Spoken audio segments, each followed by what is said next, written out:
In the beginning of this series, we met the Shan or Thai people way back at the start of our journey along the border. And since then, the Shan have been a constant presence on our trip. Well, soon, as we start to head south, we're going to be leaving the Shan-influenced areas of Thailand behind and meet new peoples. But before that happens, we're going to explore the heartland of Shan culture in Thailand, Mae Hong Son province. So strap yourself in for valleys, funerals, temples, food, possible explosions, definite explosions, and an 8-day week. Let's do it! So last time we barely made it to Pai on a dirt track from the Burmese border. Well, we're now leaving Pai to head towards the beautiful city of Mae Hong Son on the Mae Hong Son Loop, a famous motorbike route from Chiang Mai to Mae Hong Son via Pai and then back to Chiang Mai via Mae Sariang. It's 650 kilometres long with 1,864 corners, but many people start in Chiang Mai, get to Pai and then forget to finish the rest. It's a great shame because the main road has an abundance of incredible mountain scenery, great driving and some nice viewpoints to stop at along the way. Okay, I'm on the Mae Hong Son Loop, but I thought I would spice things up a little bit and I'm going to take this detour off to the border. So I know it's an asphalt road, so there's no shenanigans like there was the other day of scrabbling about in the dust. After turning off, the road twisted through some forest before opening up into beautiful open valleys of fields and Shan villages running next to the border. Over the border on the Myanmar side is where the Shan opium warlord Khun Sa built his mansion after he retreated from Third Thai, where we visited his headquarters.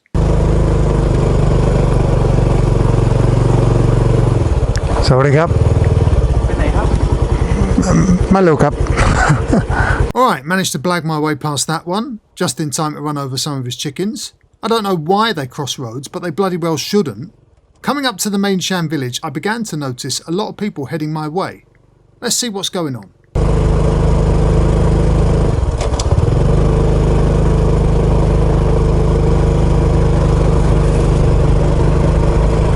Whoa.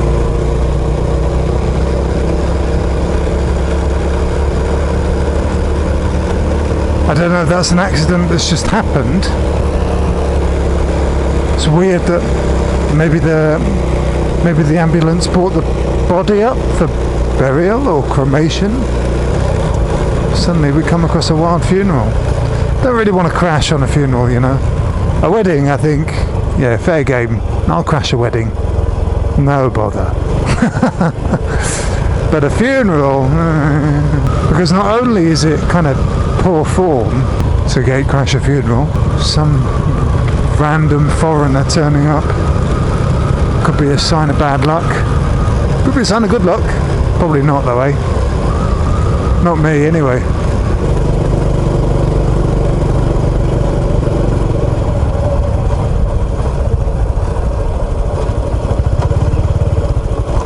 Sorry, Cab. Pang Kong? Any Pang Kong? Oh, okay, Cab. Any Myanmar? Ah, any. Okay, Cup. Okay, come, Cup.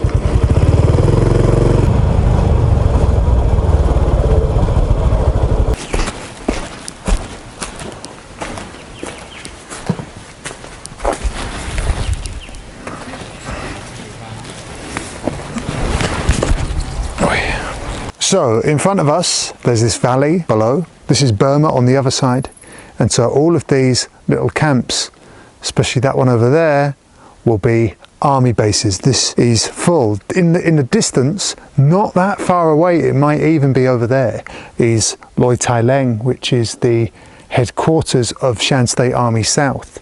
And I know that there's pockets of Myanmar army bases and United Wa State army bases also not too far from them. The other thing that we can see over there, there's a lot of smoke rising. There's a lot of smoke rising from that army base. So yeah, I don't know, could be anything. That smoke could be having a barbecue, I don't know, but it's possible that they're fighting.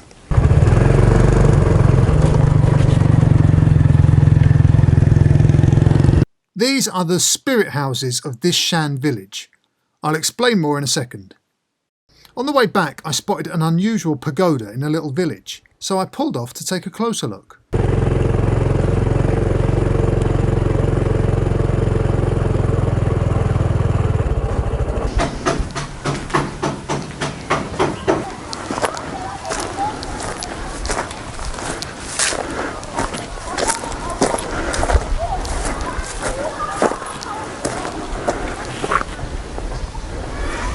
Here, check this out. I was just driving through this Shan village in this valley. I've seen a lot of things.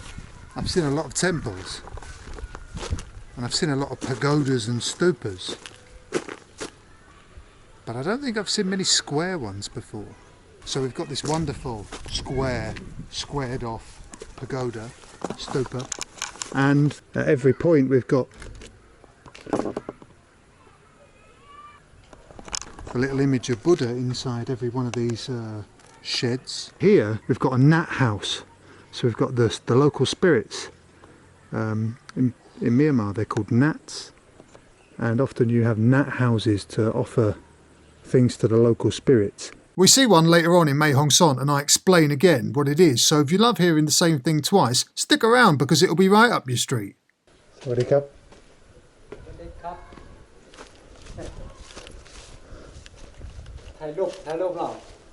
Okay.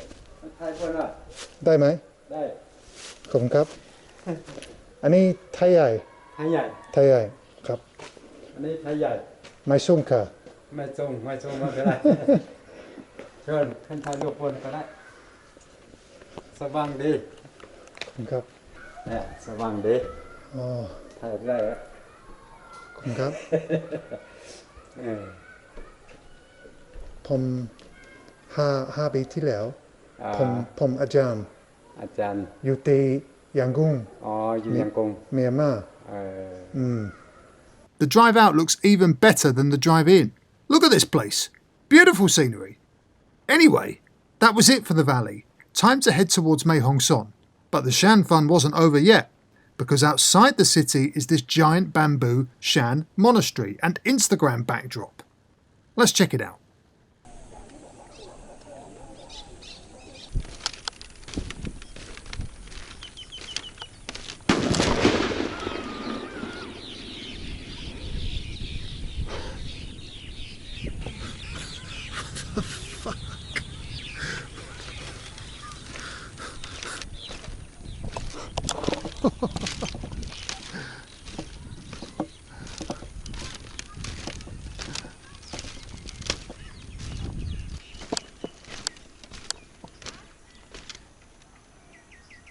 So it's a giant Shan temple that they built this bamboo bridge over the rice fields so that they could cross to the temple during rainy season when the rice fields are flooded.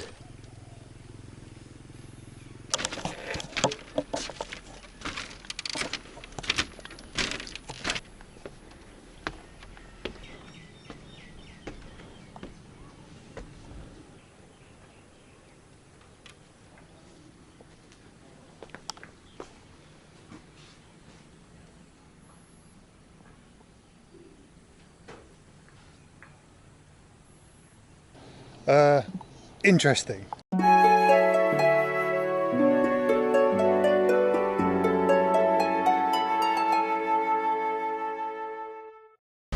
Alright, just fiddling around in my bike. Mae Hong Son Market. Mae Hong Son Market. Let's go and have a dig. Let's go and have a look. Got to put my mask on. Sawadee krap.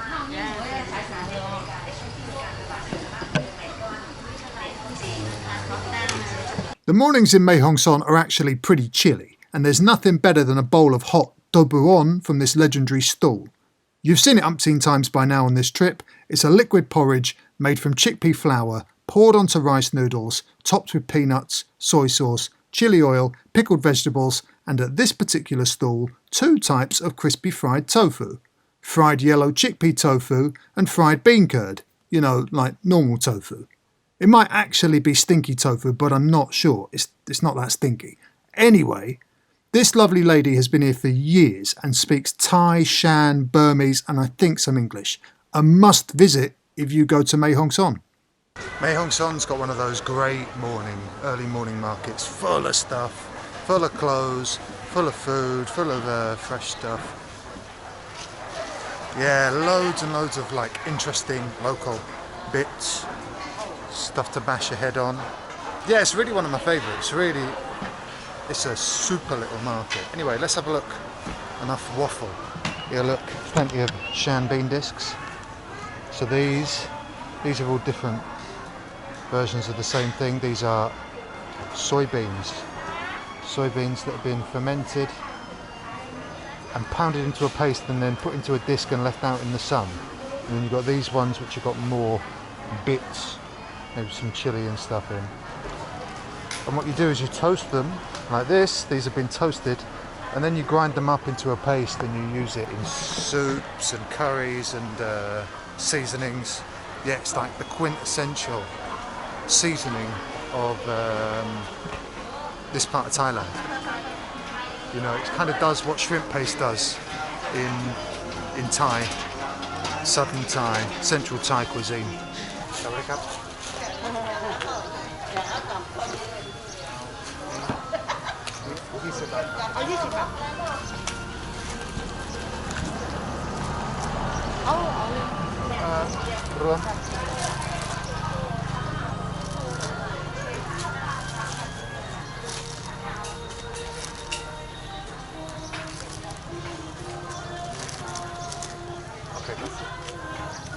The city itself doesn't feel like any other in Thailand, not just because of the language, food, weather, religious differences, also the architecture.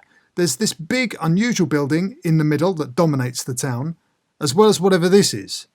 How Soviet is this? All it's missing is a mosaic and it could be the Moldovan Parliament. And Shan drums for temple entrances, and statues to ancient Shan diplomats. At times, it's almost like an alternate universe Thailand. Now, off to some temples. I'm going to show you beautiful things like the temple behind me and their interesting building over there, and this lake, which is usually beautiful, but at the moment they've drained it. So you can just have a look at an old JCB if you want. Yeah, anyway, so this is a Nat shrine. A shrine for the gnats. You will often see in villages in Shan State a gnat house to, you know, appease the local gnats, keep them sweet.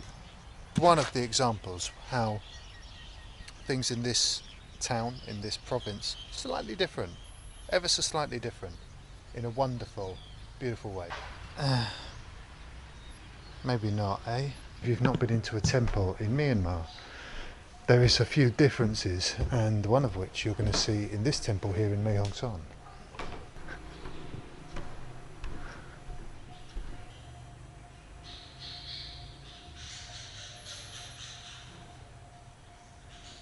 And the Shan temples in Mae Hong Son really are worth seeing because they look great on the outside, and on the inside, it's a great eccentric collection of bits and bobs. Anyway, just before I left Mae Hong Son, I went to the bus station. Can't remember why, because I've got a motorbike. But anyway, whilst I was there, a monk asked me for a selfie, and I read some local books. Okay, ครับเอาคือสปีกไทยได้นิดหน่อยครับ นิดหน่อย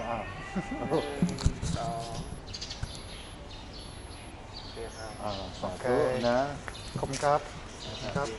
Mae Hong Son bus station here. Got yourself a little library. Read while you wait.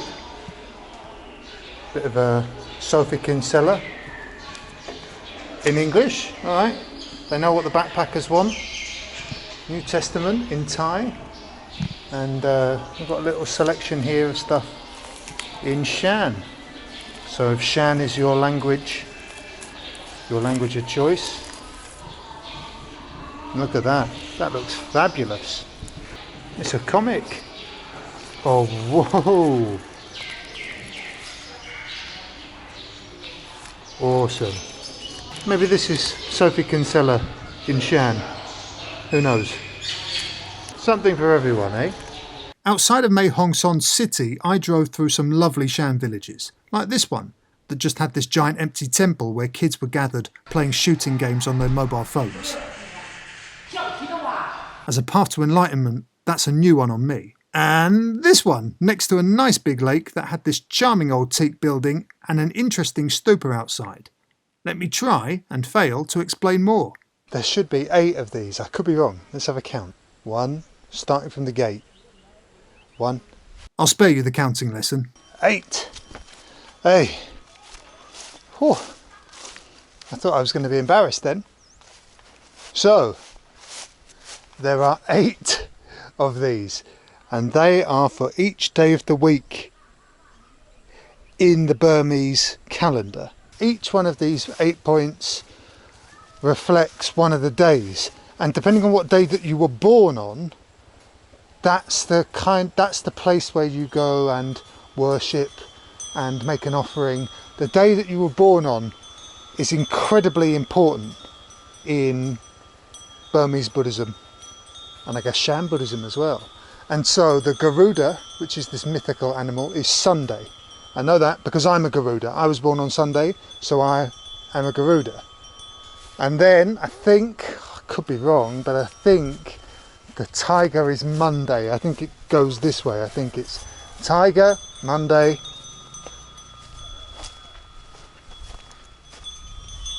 lion, Tuesday, male elephant, Wednesday. Male elephant there with the tusks.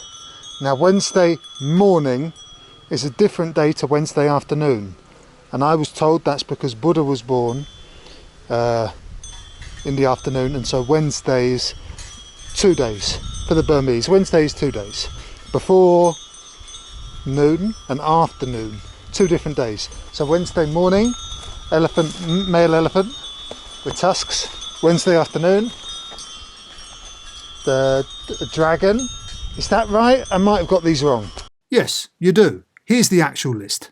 Nice try though, off the top of the old dome. I can't be expected to remember all this stuff, can I? Well, that's another gerbily thing. You can see I haven't paid much attention to the days that aren't my own. Anyway, you get the idea. After all that heavy thinking, I decided to stop off in another Shan village and buy some chickpea tofu crisps. The chickpea tofu porridge we had earlier is left to set, then sliced into thin sheets, then sun-dried, then deep-fried, then shoved into a plastic bag, and then snipped off by me using these tied-up scissors. And that concludes my TED Talk on Shan culture in Thailand. Next time we're going outside of Mae Hong Son to visit some villages that aren't Shan and aren't Thai. I'll see you then.